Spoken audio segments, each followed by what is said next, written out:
It's my great pleasure to introduce to you Krystalyn Hudson. Crystal is a fairly recent addition to the faculty at Columbia, but she has a very long history and successful history in the blood banking community. She did her PhD at Emory University under the direction of Jim Zimring, who is known to many of you. She then did some postdoctoral fellowship work at the Scripps Research Institute, and then went to BloodWorks Northwest Research Institute in Seattle. She was there as a National Blood Foundation Scholar, which is a very prestigious award in the blood banking community. And then in 2019, she moved to Columbia, where she took an assistant professorship in the Department of Pathology and Cell Biology, where she's a colleague of some other folks that I think most of you know well, including Steve Spitalnik and Eldad Hode. So I see we have quite a good turnout so far, and more people are still coming in.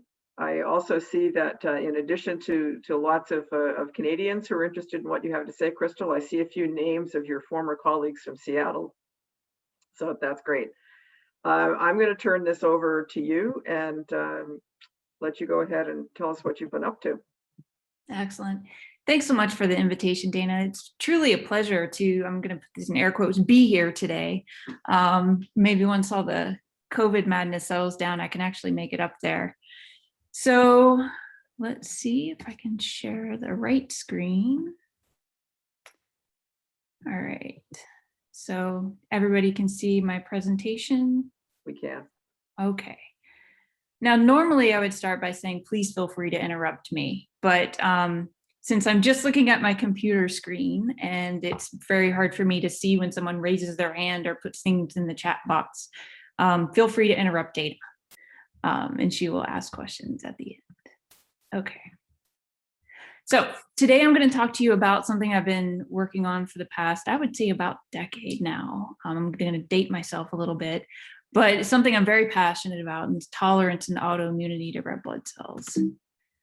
So I have no conflicts of interest to declare. That was the previous slide. But I do have 4 objectives. I got a little ambitious. So these are going to be to discuss the mechanisms of lymphocyte tolerance, explain the role of the thymus in T cell education, examine the role of recent thymic immigrants in tolerance to RBC antigens, and a bonus here today, discuss the potential benefits and risks of targeting FcRn. Now, thankfully, I'm talking to somewhat of a friendly audience in that everybody has an appreciation for red blood cells, but I do like to spend at least a slide just professing how awesome they are, right? So they're required for life. We all know that. They carry out critical functions such as tissue oxygenation and maintaining hemostasis. And to date, there are over 36 human blood groups that have been defined with over 350 RBC antigens.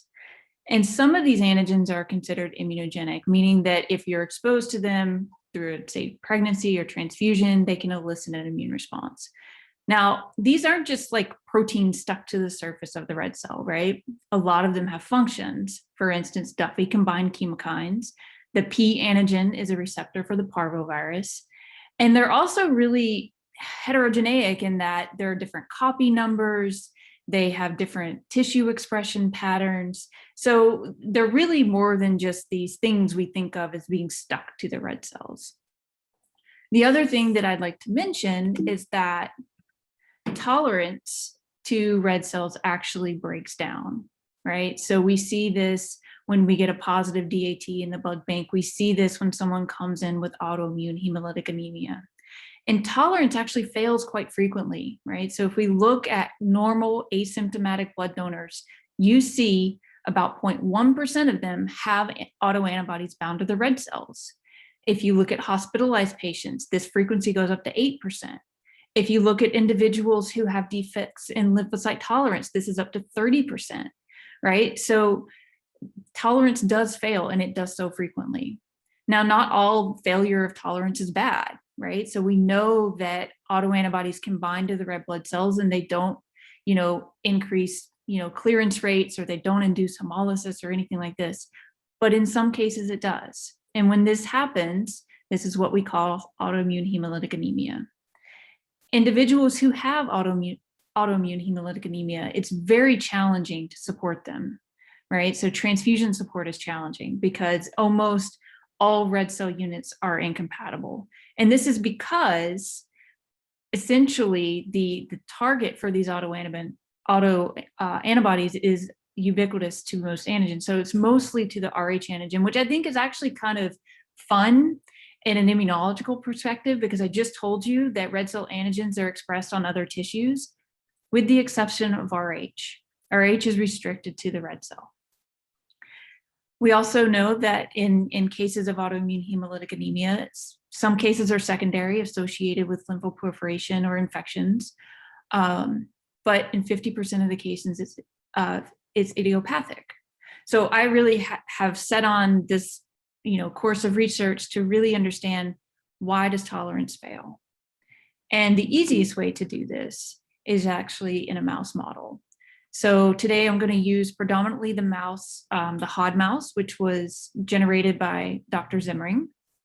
And this has a red cell specific expression of a transgene that we put there. So it's henaglyzozyme fused to a portion of ovalbumin fused to Duffy to give it the natural link to the red cell.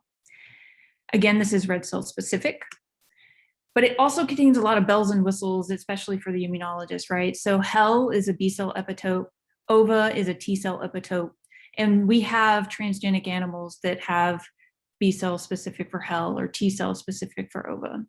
And over the past couple of years, I've really, used these to my advantage. And we've, it only looks like 3 little bullet points, but it was actually like 5 years of really hard work.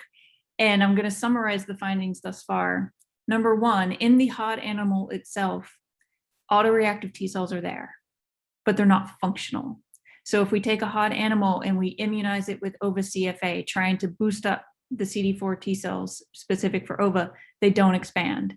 It doesn't lead to autoantibodies. The other thing that we've shown is that B cell tolerance is incomplete. While you do get some deletion of HEL autoreactive B cells, they escape central tolerance. And if you circumvent this tolerance by giving them T cells, so again, we can transfer in OT2 T cells, which are specific for this OVA, the mice now make autoantibodies. So at the end of the day, what the story that is congealing around is that T cells are a stopgap for autoimmunity. So I like a lot of people, I like to hit things with a sledgehammer.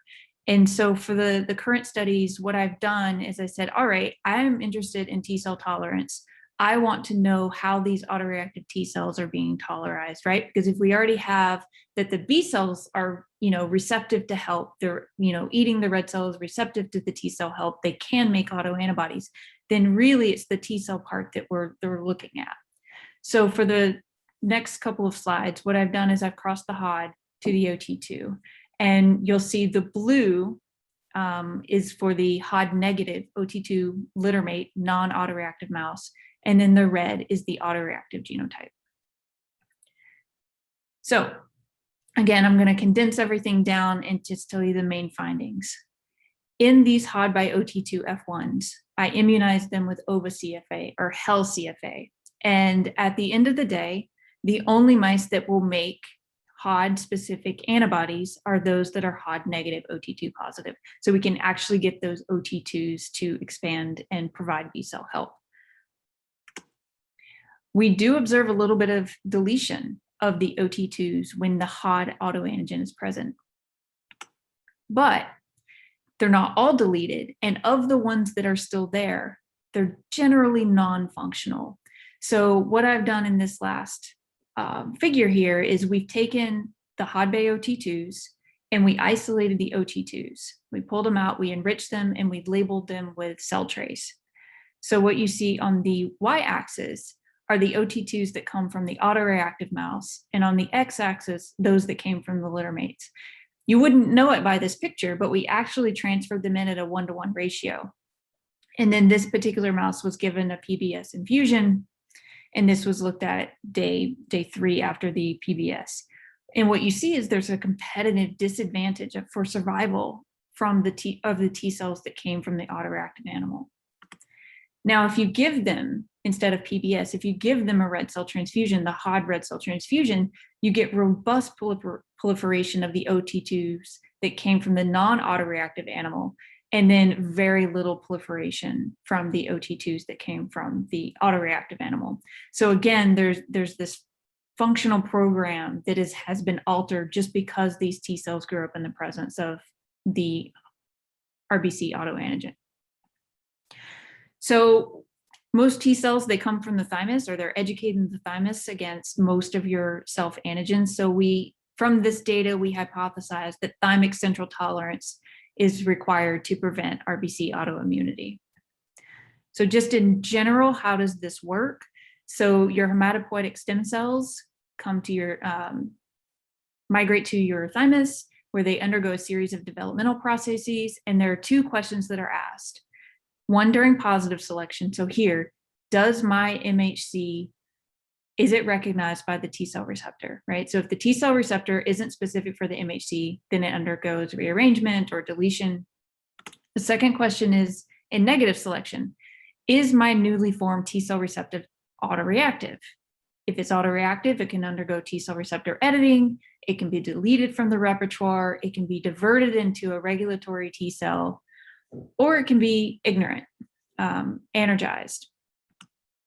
About 95% of your developing thymocytes are eliminated during central tolerance. All right, so let's look in the thymus now. So again, these are HOD by OT2 F1s. And what we observed here is that if you look at the overall number, there's no significant difference when the autoantigen is present.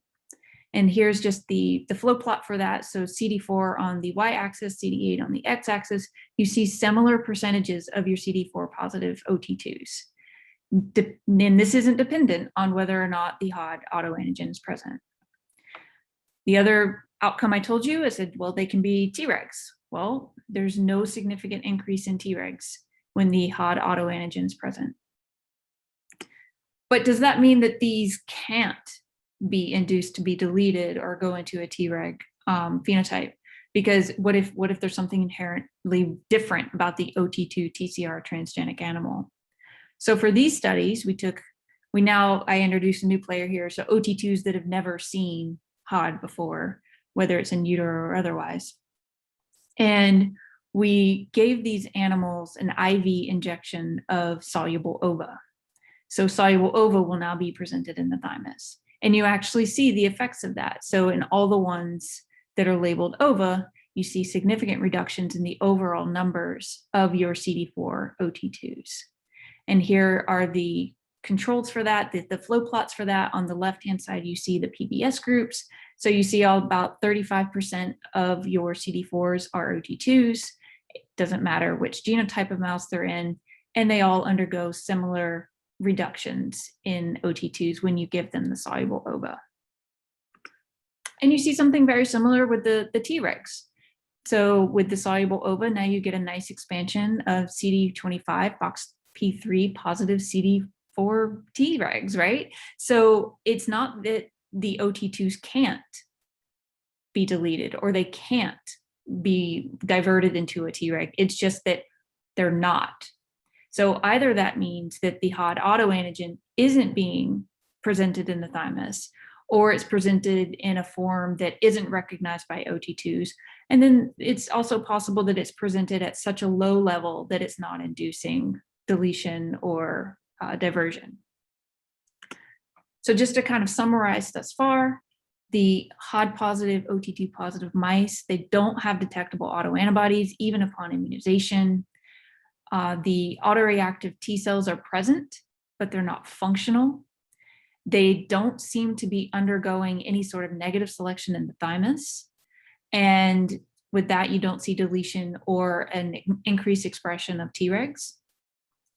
And then I would like to throw in here that we have repeated these data with bone marrow chimeras to titrate down the number of autoreactive OT2s, because I do realize that we're asking the thymus to tolerate, over 95% of its autoreactive T cells, and that can be a feat.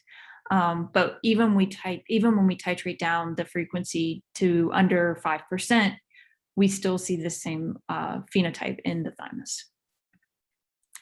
So like all good scientists, we pivot, right? So what happens between the thymus and then, the periphery where we saw that deletion? And there's actually a maturation process of CD4 T cells that occurs, and this is in the T cells, and this is called, tolerization of recent thymic immigrants. So the recent thymic immigrants are the T cells that have just been kicked out of the thymus, and they require about 2 to 3 weeks in the periphery, circulating in the periphery, before they can become what we canonically think of as a naive, immature, or naive mature CD4 T cell. Phenotypically, they're a little bit different than what we think of as our mature T cells.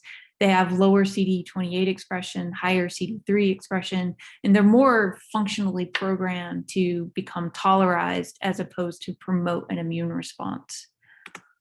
There's some evidence to suggest that the tolerization of recent thymic immigrants does play a role for tissue-specific antigens, so those that are maybe not presented in the thymus. The good news is there's a mouse where we can visualize recent thymic immigrants pretty easily with GFP. So here you have your hematopoietic stem cell when it goes to the thymus, and it starts to turn on RAG. So the GFP is downstream of RAG. So when it starts to undergo its T cell receptor rearrangement, the GFP turns on. But as soon as the RAG is turned off and the CD4 T cell immigrates to the periphery, that GFP signal starts to wane. So this GFP signal can kind of serve as a molecular timer of age for these CD4 T cells. And this is kind of what it looks like in the thymus. So I would like to acknowledge that we received the OT2 RAG2 GFP animals from Dr. Pamela Fink at University of Washington. And then we crossed them with the HOD animal.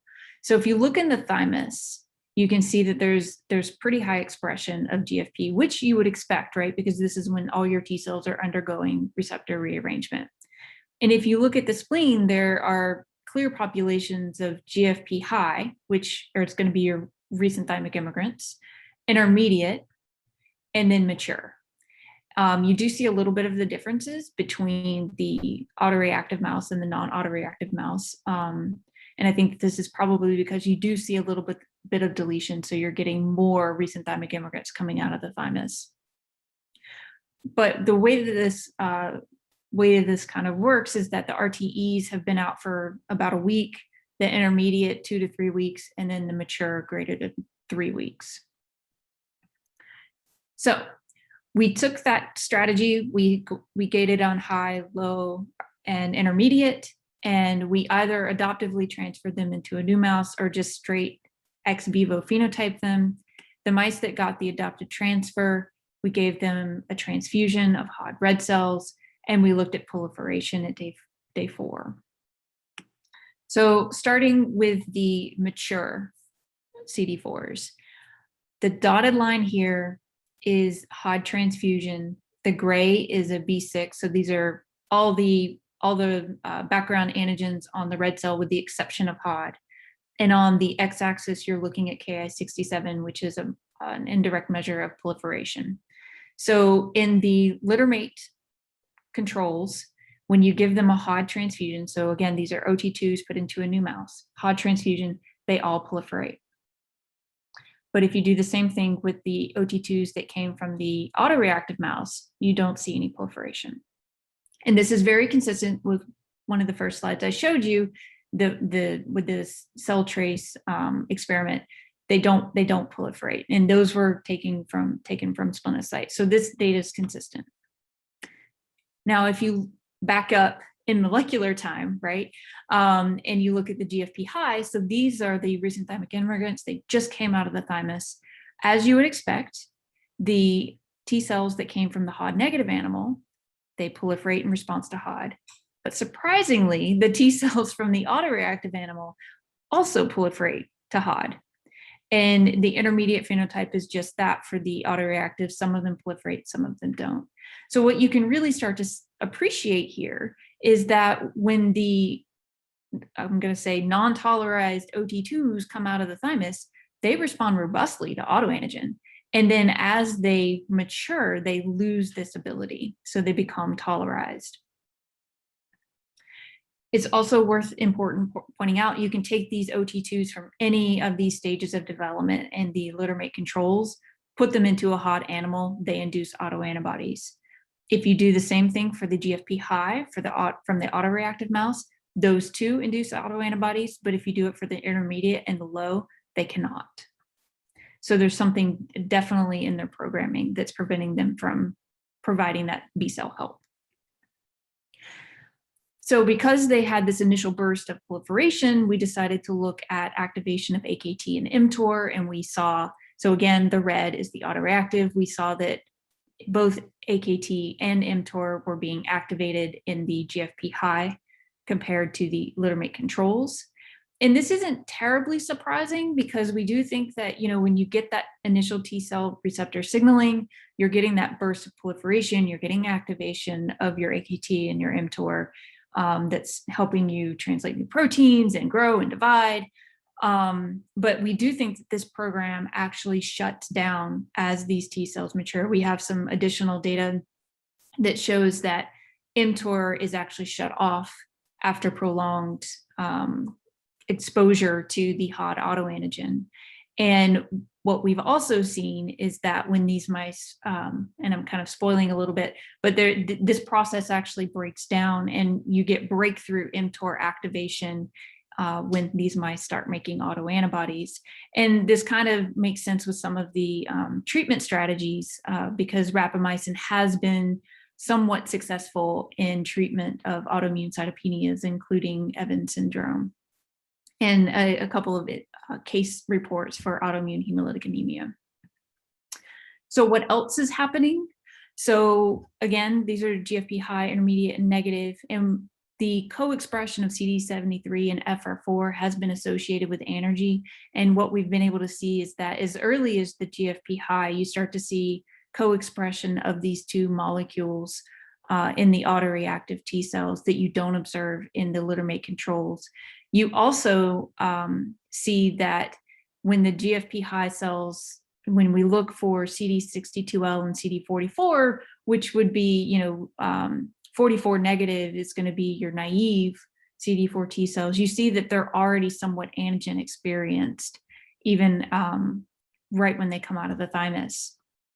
And then by the time they're intermediate and negative for GFP, you're actually starting to see some memory-like phenotype anyway.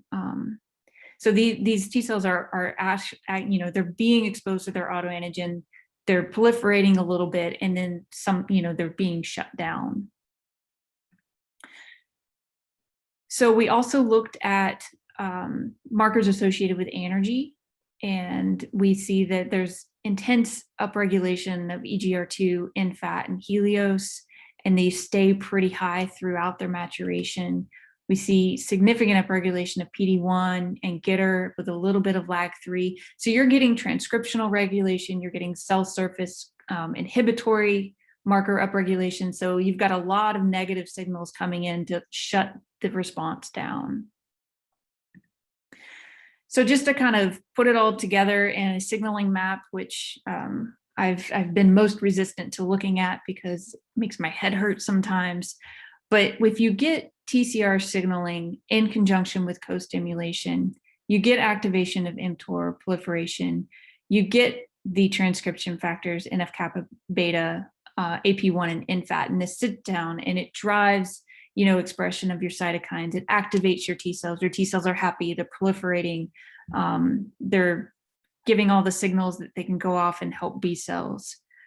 But if you give just the T cell receptor signal, right? Because I wouldn't assume that a circulating red cell is going to have any sort of co-stim, right? You're going to have, or, you know, it wouldn't have any co-stim, and then the APC that eats it should be doing so in a state of, you know, baseline, no inflammation. You're just getting signal one, right? And then NFAT here is going to come down here and complex with NFAT2, and then you're going to get a totally different programming. You're going to get, you know, those transcription factors associated with anergy, so the EGR2 and 3, the E3 ubiquitin ligases, and this is actually going to drive expression of more inhibitory co-stim markers like your TIM3, LAG3, PD1, and this actually drives CD200 and then that CD73 FR4 expression. So you're getting first just the one signal that gives you a little bit of energy, and then it just kind of steamrolls for all intents and purposes, and you get more inhibitory marker expression. So I kind of, like I said, I spoiled the surprise a little bit. So even though you have all of these redundant pathways that are telling the T cell to shut down, shut down, shut down, something magical happens at 4 to 5 months of age. And we actually see that a subset of these HOD positive, OT2 positive mice start making autoantibodies. And this is where I kind of geek out a little bit because it's so cool, because it actually segregates into two groups. You get these animals who have just kind of low levels of IgM, and very low levels, and they come back and they rebound just a little bit, but it's just IgM. And then we get the animals who have this relapse remitting phenotype, and the ones that make a robust high titer autoantibody, they're actually undergoing class switching. So you get a lot of IgG, and it's just so cool to think about, because you really have two subsets of animals here. Now, correlating with autoantibody production, you see a decrease in hematocrit. And what's also really cool about this is that it mimics a lot of what we see in humans, in that there's a female predominance. So this is representative of 3 cohorts of about 150 animals each. So males do make autoantibodies, but it's more females that make them than the males. And then they get the associated splenomegaly. So just visually, you can see that the spleens are bigger, and this is the weight. Now, one of the compensatory mechanisms for hemolysis is actually extramedullary hematopoiesis. So we designed an AMNIS panel to visualize all the red cell precursors in mice. And so here you see the TUR119 staining, which is the red, and then the DRAC5, which is your nucleus. And you see the big diffuse nucleus in the early precursors that condenses as the red cells mature. And then, the transition from the ortho-E to the reticks, it kicks off the nucleus, and you just have a bunch of TUR119. And then the mature red cells, you have this beautiful biconcave disc and TUR119. So using this, we looked at these spleens, and in the mice that are just HOD positive, OT2 positive, no autoantibodies, you can see that there are very few red cell precursors. You have a healthy 82% of red cells are mature, and then you have about 10 to 12% that are reticks. But in the mice that are actively making autoantibodies, you see a significant increase in your red cell precursors, decrease in your mature red cells, and your increase in reticks. So this, definitely suggests that they're undergoing extramedullary hematopoiesis. So in the age of big data, we really wanted to kind of understand, what is happening? What's the difference between these old OT2s, are these old autoreactive mice, and then these old autoreactive mice that are making autoantibodies? So we performed an RNA-seq, and thankfully it worked out okay, because the mice that were making autoantibodies grouped together, and the mice that weren't grouped together. And you see a whole bunch of, red and yellow and in the mice that are making autoantibodies. And what's really kind of cool about this is we were able to segregate out, because we had a lot of different permutations. We had males versus females. We had OT2s that have never been bred with HOD. We had young OT2s.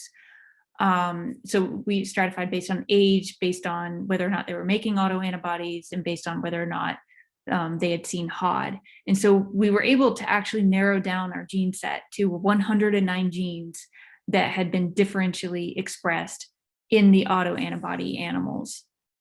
And kind of predictably, we were able to pull out genes in the TCR signaling pathway, mTOR, cell cycle, toll-like receptors, and FAS. Okay, so I'm going to pause here for a second and just kind of recover, regroup and just summarize what I've shown you. So basically, I've shown you that the thymus isn't necessarily important for tolerance to autoantigens on your red cells. So it's really just the tolerization of these recent thymic immigrants that helps prevent you from developing autoimmunity. And as these RTEs come out of the thymus, they proliferate in response to HOD. They're not anergic. They can actually, drive help for B cells and promote autoimmunity. But as they circulate, they lose this capacity. They upregulate a lot of inhibition markers. They change their transcriptional profile. So now it's more of an anergy or exhausted type phenotype. And then they're just not functional anymore. And this process is very important because, like I said, if you take these GFP high OT2s, even from the autoreactive animal, and you put them into the HOD animal, they can promote autoantibody. So any sort of disruption of this tolerization pathway, or any sort of alteration in this pathway, can lead to ineffective tolerization and autoantibody production. The other thing that I'd like to impress upon you is that we've generated this really cool murine model of autoimmune hemolytic anemia that kind of mimics what we observe in patients. And so this provides a platform for us to test therapies or to test, pathway antagonists to kind of figure out what's really driving the process, what's really initiating the breakdown and the failure of tolerance. So we're currently in the process of looking at rapamycin to see, how that can, affect the mice that are currently making autoantibodies. How long does it affect it? And, how does that affect the memory profile? And we've got some other pathways that we're also targeting. So I'm going to pivot a little bit because we've looked a lot at how tolerance is described, but we know that tolerance fails. So what are our options once tolerance fails? And I've already kind of alluded about autoimmune hemolytic anemia and how they're clinically significant if they're causing hemolysis, and how transfusion support can be particularly cumbersome. But what do we have in terms of treatments, right? So we have steroids, we have rituximab, we have splenectomy, and all of these things work for some people, but don't work for others, and relapse rates can be as high as 50%. Well, there's a new kid on the block, pun intended, that a lot of people are kind of pushing blocking FcRn to help increase the destruction of pathogenic IgG. And so today I'm going to show you a little bit of data that we have in this regard. But first, I'm going to tell you what FcRn is. So it was first described as the neonatal Fc receptor, and this is a non-classical Fc receptor, and it's expressed in the placenta. And the first functions ascribed to it were the transportation of IgG from the mom to the fetus. It also facilitates the transfer of albumin. And the way that it does this is, so this little guy here that looks like MHC1 is actually FcRn, and it lives inside endosomes. And so when the, just non-specific phagocytosis of, things occurs, antibodies go in with it, and this FcRn can bind the Fc receptor of IgG. So it's very particular. It likes just the IgGs, and it binds the Fc receptor. And what it does is it actually rescues the IgG from lysosomal degradation. So it binds here, and then it can fuse with the plasma membrane, and then it releases the IgG into the fetal circuit. And a lot of this is dependent on pH and affinity. But this process can be blocked by inhibiting FcRn. And so the way that this kind of looks, there are different kind of inhibitors, antibody-based, non-antibody-based, but the premise is still the same. So you have your inhibitor, and now the inhibitor and your antibody of interest come in together, and then there's a competition, and the inhibitor binds selectively to your FcRn, and now your IgG is no longer rescued from degradation because it has been blocked. It can't associate with the FcRn. So now when you get the fusion of the FcRn and your antibody, nothing is passed to the fetal circuit. And this was showed actually quite beautifully in a paper by Roy et al. They did an ex vivo placenta perfusion model where they gave just an antibody, so it's an anti-TNF antibody in the maternal circuit, and they monitored it over time. So here's the infusion, so they're monitoring the concentration, and what you see is at about 120 to 150 minutes, you start to see that anti-TNF antibody appear in the fetal circuit. However, if you have M281 on board, which is their FcRn blocking antibody, you see that the antibody stays relatively constant in the maternal circuit, but it's prevented from passing into the fetal circuit. And so these are normalized, these two graphs, the green and then the red and the blue are normalized. So you can see that the M281 prevented passage of the TNF antibody into the fetal circuit. But it's been appreciated over the past 10 to 15 years that FcRn isn't just restricted to the maternal fetal interface. FcRn actually has near ubiquitous expression, many cell subtypes, many tissues, and its role here is actually to prolong the half-life of IgG in addition to albumin. But the premise is still the same. It works still the same. So again, this is cell membrane. It's taken in, the antibody binds to FcRn, and then it's released when it's fused. So you can think about this as a good way, like, oh, well, I don't want I want prolonged antibody concentrations of IgG, right? I just got my COVID shot. I want to have high titers of circulating IgG. But this can be detrimental if you have, say, an autoantibody, right? Because now you have a scenario where it's perpetuating the presence of this autoantibody. So the premise still works the same. So if you have a FcRn blocking antibody, it works the same way. It prevents that recycling. It prevents that prolongation of the IgG half-life. And there have been several clinical trials that have concluded now, clinical trials, I think phase 2, and then a few phase 3 that have shown that FcRn blocking is actually beneficial in autoimmune disease. Most of it's been in myasthenia gravis, ITP, and pemphigus. And then there are 2 clinical trials looking at HDFN, hemolytic disease of the fetus and newborn, and autoimmune hemolytic anemia. However, none of the data has been released yet.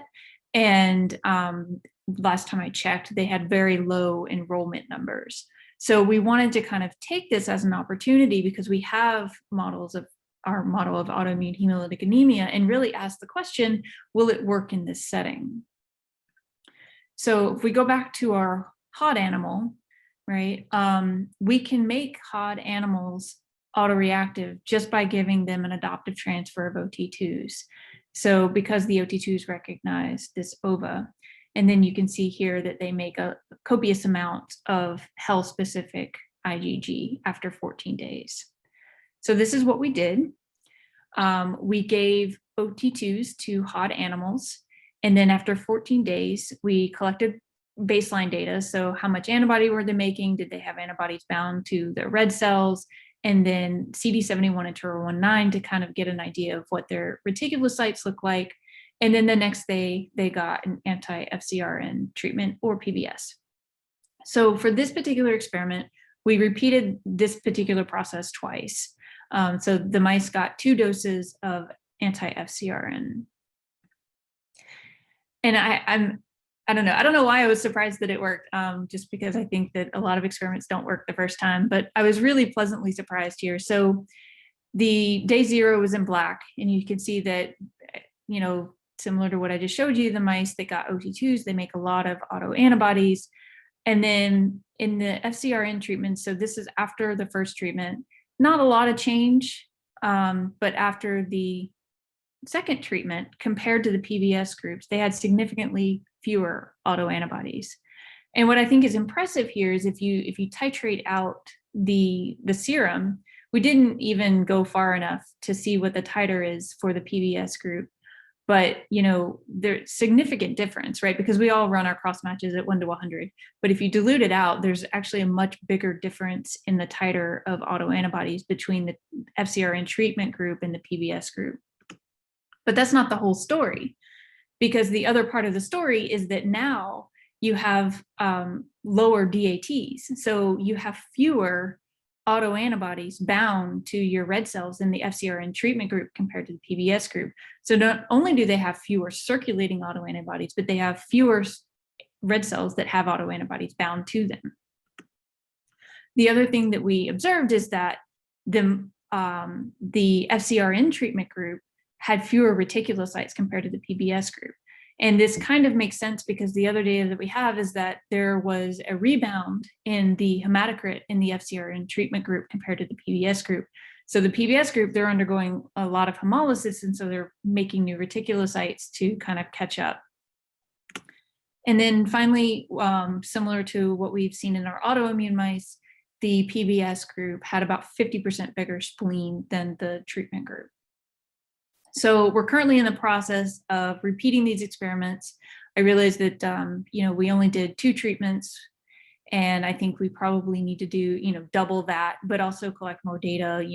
How does the HEL antigen expression look? And then how long does the treatment last? Because I think that's one of the outstanding questions. If you already have autoantibodies being made, is it too late to prevent, quote unquote, memory B cell or memory T cell formation? And then, how long does it quiet the immune response down? So I wanted to kind of talk about the benefits and adverse effects of blocking FcRn. From the clinical trial data, it seems like these treatments are really safe and well tolerated, and reversible, which I think is a key selling point, right? So if any point in time you want to stop treatment, then your levels of IgG rebound pretty quickly. And this could be a replacement treatment for plasmapheresis or IVIG or B cell depletion, all of which have, their associated side effects. And I can think of applications for this, not only in transplant, transfusion, autoimmunity, but HDFN. So it's really quite versatile. However, what happens to your beneficial antibodies, right? So we all have a lot of IgG just at baseline, how does that open us up for infection risk? What's the half-life and the dosing? Is it different if you're looking at maternal fetal versus autoimmunity? What about an immune response against the FcRn antibody itself? We've already touched on the memory lymphocyte formation, and then how long does the response last? So these are all questions now that we can kind of answer in our mouse model, now that I think we have some pretty solid data suggesting that this is worthwhile and actually proof of principle.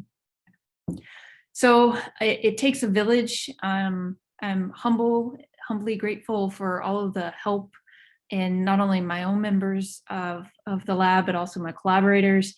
The HOD by OT2 story was started by Dr. Andrea Wong and is now being followed up in the mTOR mechanistic analysis by Dr. Flavia Tazzotti. And then I couldn't have done this without my collaborators. So Angelo, Stephanie, Pam, who gave me the OT2 RAG2 GFP mice, Jeannie John, so Jim, he made the HOD animal and a whole bunch of other RBC transgenic animals. And then, of course, my funding are ones from NHLBI, PO1, and then the National Blood Foundation. So with that, I will stop and happily take your questions. Great. Thank you very much, Crystal. That was really fascinating. Maybe I'll start while people are thinking up their questions.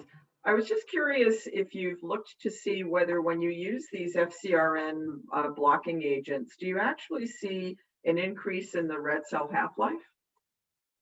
That is an excellent question. So I showed you all the data that I have. So this is something that we literally just pulled off in March. So I will add that to my query of things to do, though. Okay, thanks.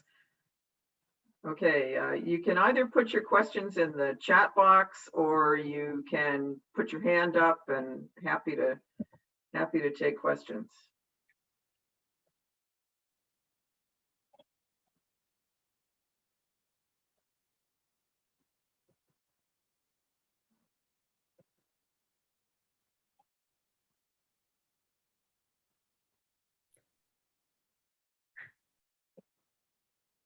Sorry, it usually takes a little while to get things rolling with this. Oh, no worries. No worries. The downside of zooming around.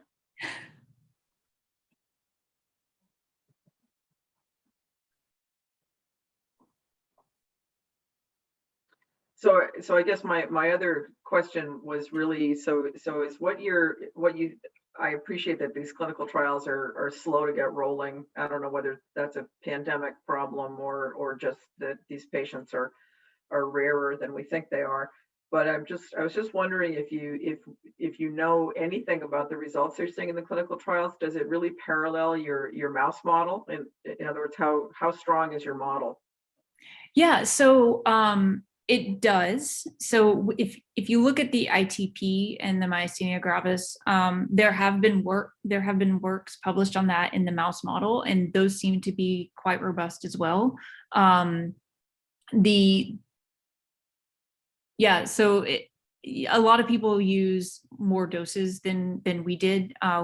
We just started with a proof of concept and aim to do the treatment longer. The other setting that we have up and going is, I'm a collaborator with Jeannie, and Jeannie was very interested in HDFN. So I've restarted the studies where we're breeding the KEL negative males with the B6 moms to induce HDFN. And so we've just gotten our cohort to where I think they've all had at least 4 pregnancies, and the moms are highly alloimmunized. And so now we're trying to use this as in the pregnancy setting as well. I will say that there's a mouse model of neonatal alloimmune NATE, FNATE. I always forget all the words that go with it. And they showed it to be highly successful in that setting. So I'm hoping that, we'll see something very similar in the red cell setting as well. Oh, that's great. So we've got a question in the chat box from Jim Bucell who wants to know how ROGAM works. That's a good question. I think that there are a lot of different mechanisms that we can kind of attribute to ROGAM. I don't think that there's a good way to think about. I don't think that there's a catch-all phrase. I think that some people think that it blocks the D antigen. And so now that D antigen can't be recognized by the immune system, there are the other scenarios where people think that it facilitates the clearance of the D positive red cells. So again, kind of hiding the D antigen from the immune system. I think there's more of a similar mechanistic analysis when you think of IVIG versus FcRn, because the idea behind the IVIG is that you're just flooding the system with a whole bunch of IgG, and now just by a molecule per molecule, you're flooding the system with more, I guess, non-pathogenic IgG, and so it can compete for the binding of FcRn, and then you get the pathogenic IgG to go away. So I think that's more the similarity versus ROGAM, if that makes sense. Great, thanks. And there's another question here from Kate Chipperfield. With respect to the FcRn blockade and HDFN, is there any role of FcRn in normal fetal development? Since you make the point that FCN is ubiquitous and not just placental, is there any concern that blockade would be deleterious? I don't know about deleterious, but it definitely will also prevent the transfer of what we consider the good IgG from the mom to the fetus, right? So when you think about doing these things, you're definitely going to have to do a supplemental thing on the back end once the child is born. And actually, it was really interesting because when talking to Jeannie about her HDFN model, because she's tried to do the FcRn in this setting, she said that it was really difficult to catch the pregnancies. And I was like, why are you trying to catch the pregnancies? And she was saying that even though they were doing the FcRn treatment in the moms, as soon as the children, or as soon as the pups were born, they were nursing, and then the alloantibody was coming out in the breast milk. Yeah. So it's kind of difficult to find them surrogate in a quick order. I could see that would be a problem. Jim Bissell's added here that our preliminary data for the HDFN on Facebook, which is, I guess, our new source of clinical trial info, suggests that the first 7 patients in the Memento trial did very well. That's great. Yeah. Okay. Other questions?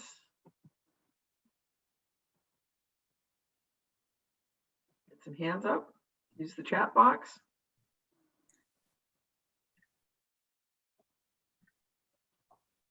I can tell by the names, there's some immunologists lurking out there. What do you guys think? Well, I'll just talk for a second. Go ahead. Because so some of the data that I didn't put in, so we have 2 what I consider sets of RNA-seq data. So we did the GFP high and the GFP low, and we compared those as well, in addition to the mice that were just old without auto and then old with auto. And I think it's quite fascinating to look at the transcriptional changes, because for me, you think of tolerized CD4 T cells, and you're like, okay, well, you've got all of these inhibitory markers that are upregulated. Mm-hmm. And if you start really breaking it down, they look so similar to what we consider CD8 T cells exhausted in LCMV. So it's fascinating to think about, how autoantigen exposure and, and how autoantigens expressed on red cells can impact the autoreactive T cells. And it's coming across as more of a chronic antigen exposure as opposed to, a typical like tolerized to your islets. Yeah. It's actually quite interesting and fun to play around with. No, it sounds like quite a fascinating model. Okay, if no one has any further questions, we will happily come off mute and applaud you for a very lovely talk. Thank you. Thank you. It's a pleasure to be here. The little yellow hands flashing in the background.